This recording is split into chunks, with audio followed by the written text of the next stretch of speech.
Olá, turma do sétimo ano, tudo bem, meus amores? Eu sou a professora Elizabeth Silva e estamos aqui para mais uma semana, de aula. Nós estamos na nossa semana 17 e hoje a gente vai revisar um pouco, os verbos e suas flexões. Vamos lá.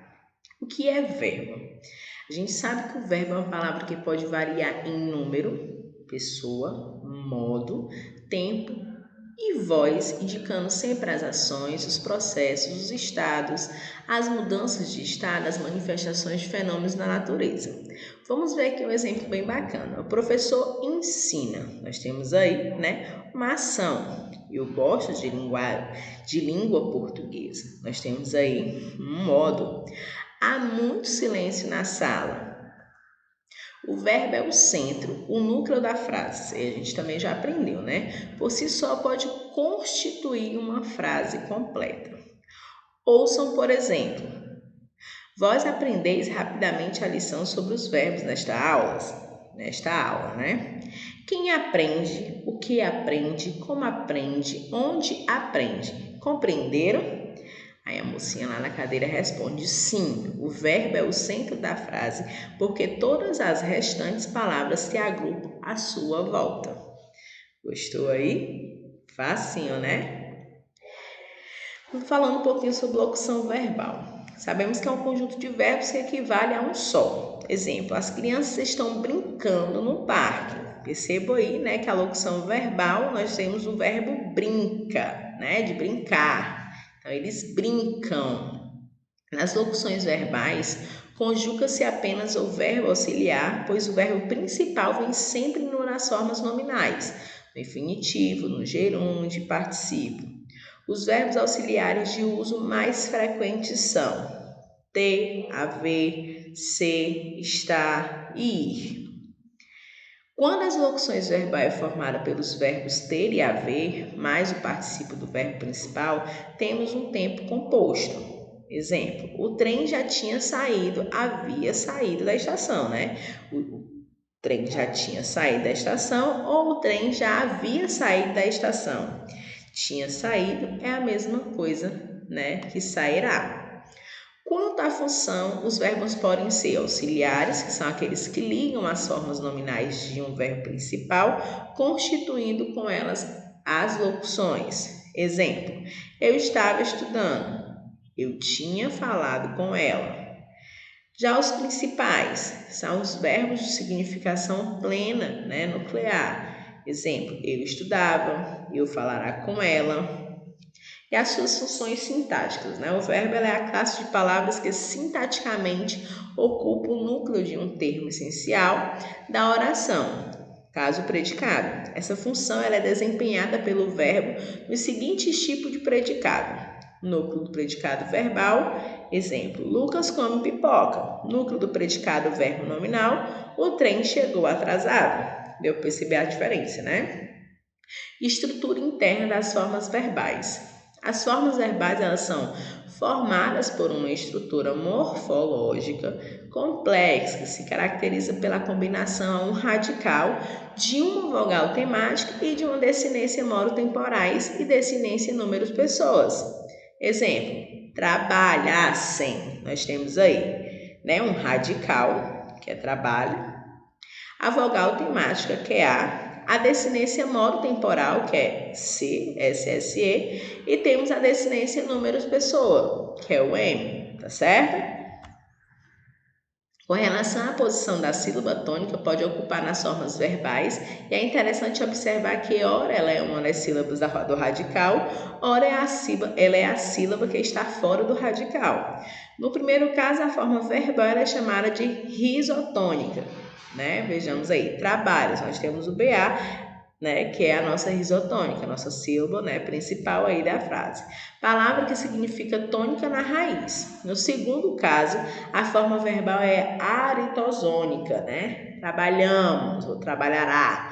Palavra que significa sem tônica na raiz, ok? Conjugar um verbo significa apresentar todas as formas em que um determinado radical pode se manifestar ao flexionar-se, isto é, ao receber a vogal temática da conjunção a que ele pertence.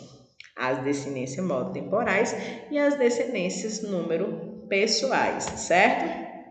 Aí nós temos aí uma estrutura bem legal. A vogal temática indica que a conjugação, né, o verbo pertence. A vogal temática, no caso a, que é a primeira conjugação, viajar, pesquisar, arrumar. A vogal temática e, na segunda conjugação, ter, beber, ver. A vogal temática i, que é na terceira conjugação, partir, fingir, vir, etc. Já as flexões verbais, né? Os verbos têm as seguintes categorias de flexão: número, singular e plural, pessoa, primeiro, segundo e terceiro, modo indicativo, subjuntivo e imperativo, tempo, presente, pretérito e futuro, voz verbal, ativa, passiva e flexiva. Ok? Número. Há duas flexões, singular e plural. Exemplo: vendo está no singular, venderam está no plural.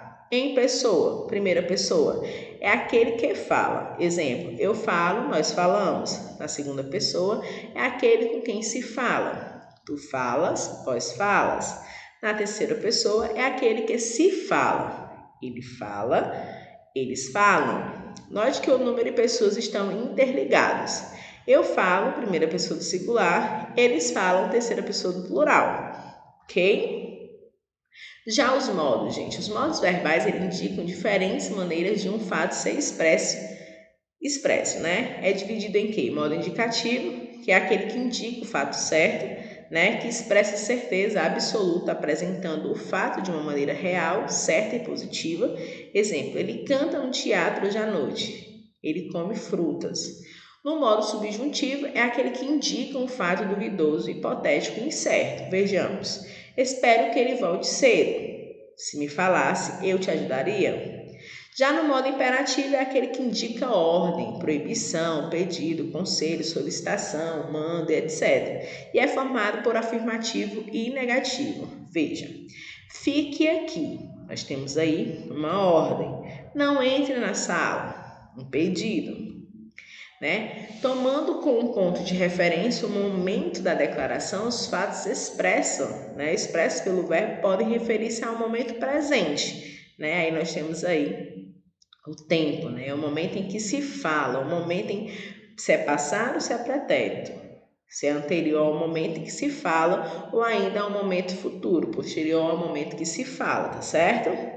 As flexões de tempo no modo indicativo. Os tempos no modo indicativo são: presente, aquele que expressa um fato que está ocorrendo no momento em que se fala ou um fato que se repete ou perdura. Exemplo: um vento frio sopra lá fora. Eu estudo aqui. Paula lê livro. Pretérito. Fazem referência sempre aos fatos situados no tempo anterior ao momento da fala. Existem 3 tipos de pretérito.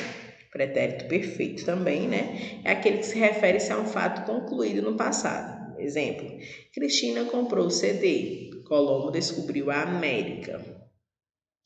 Já as flexões de tempo no modo indicativo, ainda, né? Nós temos o pretérito perfeito também, que refere-se a um fato inconcluso de ocorrências, né? Continuado ou habitual, ou transmite uma ideia de um fato que não havia chegado ao final no momento em que outro fato aconteceu. Exemplo: as estrelas ainda brilhavam quando cheguei.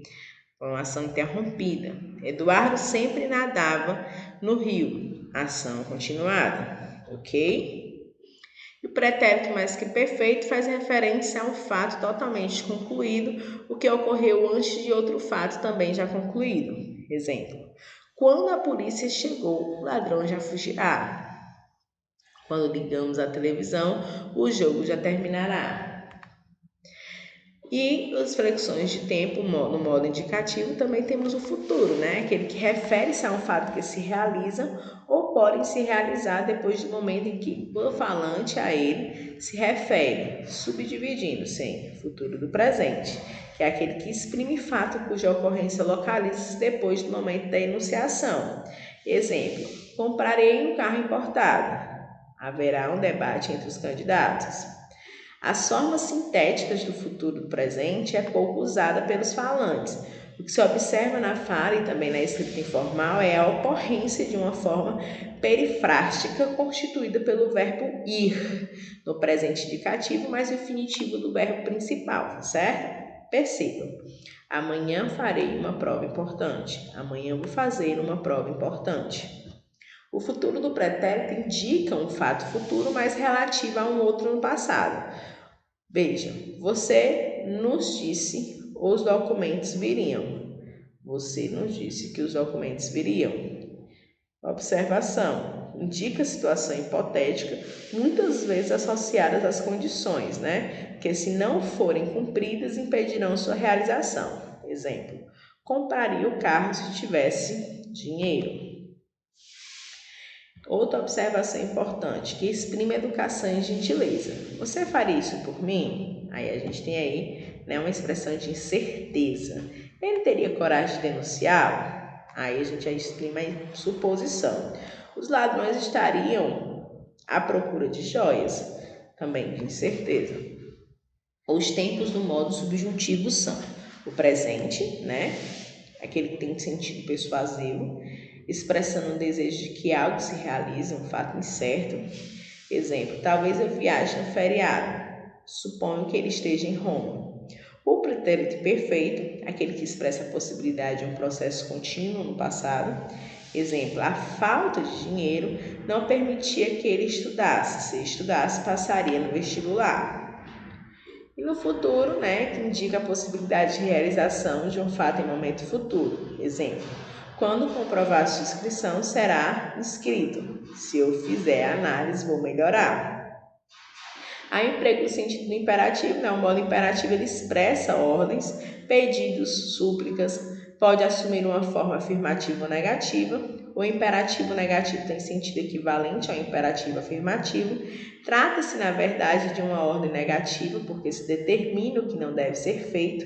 Por exemplo, espalhe cultura, doe livros, não fume, não converse, né? E as vozes verbais, quando um verbo exprime ideia de ação, ele pode flexionar-se para indicar quem pratique e quem recebe essa ação. Essa flexão do verbo damos o nome de voz verbal. A voz verbal ela leva em conta o comportamento do sujeito da oração e pode ser de 3 tipos. Quais são eles? A ativa, que é quando o sujeito pratica a ação verbal, por isso é um sujeito agente. Exemplo, o temporal destruiu as casas. O sol brilha no céu. Os livros ensinam muitas lições. A voz passiva, que é aquele que tem um sujeito, né? É o sujeito que sofre a ação verbal, por isso é um sujeito paciente. Há 2 tipos de passiva, a analítica, né, que é aquela que é formada pela locução verbal, ser ou estar, mais o particípio do verbo principal. Exemplo, o velho casarão foi reformado, as fotos serão guardadas. Nós também temos as vozes verbais sintético pronominal, né, que é formado pelo acréscimo do pronome pessoal, se, que é o pronome apassivador, e a forma verbal na terceira pessoa, normalmente em frases nas quais o verbo precede o sujeito. O paciente, exemplo, aluga-se casas, vende-se apartamentos. É importante observar que existe uma equivalência entre a voz passiva, a analítica e a sintética. Exemplo, plastifica-se documentos. Documentos são plastificados. A das vozes reflexivas, né? O sujeito sofre a prática, né? Ele sofre e pratica a ação verbal ao mesmo tempo. Por isso é um sujeito agente paciente. Exemplo, as crianças atiravam-se na piscina. O governador demitiu-se de suas funções. A menina feriu-se. E das formas nominais, algumas das formas verbais exercem funções que são típicas dos nomes, substantivos, adjetivos e advérbios, sendo por isso chamadas de formas nominais dos verbos. São elas infinitivo, que é o nome do verbo e tem o valor e função do substantivo. Veja, ler é viver, navegar é preciso. O infinitivo ele pode ser pessoal, quando há o sujeito, e impessoal, quando não há um sujeito. Veja os exemplos. Pessoal, é preciso vencermos esta etapa. Nós temos o sujeito nós. No impessoal, viver é aproveitar cada momento. não há sujeito. Já as formas nominais no gerúndio indicam uma ação que está em desenvolvimento e pode desempenhar a função de adjetivo ou advérbio. Vejamos. Estou ouvindo o CD que você me deu. Está estudando para melhorar seu desempenho. Veja alunos estudando. Carro passando. O menino quebrou a perna jogando. O motorista dirige assoviando. E do particípio são aqueles que indicam uma ação verbal que chegou ao fim. Também pode desempenhar a função de adjetivo, concordando em gênero e número com o substantivo a que se refere. Veja, ele tinha avisado o fato. O deputado tinha sido eleito. O deputado eleito viajou a Brasília. O filho amado comprou um presente para sua mãe. Espero que tenha dado aí, né, uma boa revisada legal aí, para que vocês consigam estar realizando as atividades e assim estudando para as provas que estão se aproximando. É isso, meus amores. Então, um beijo grande, fiquem com Deus, até a próxima aula.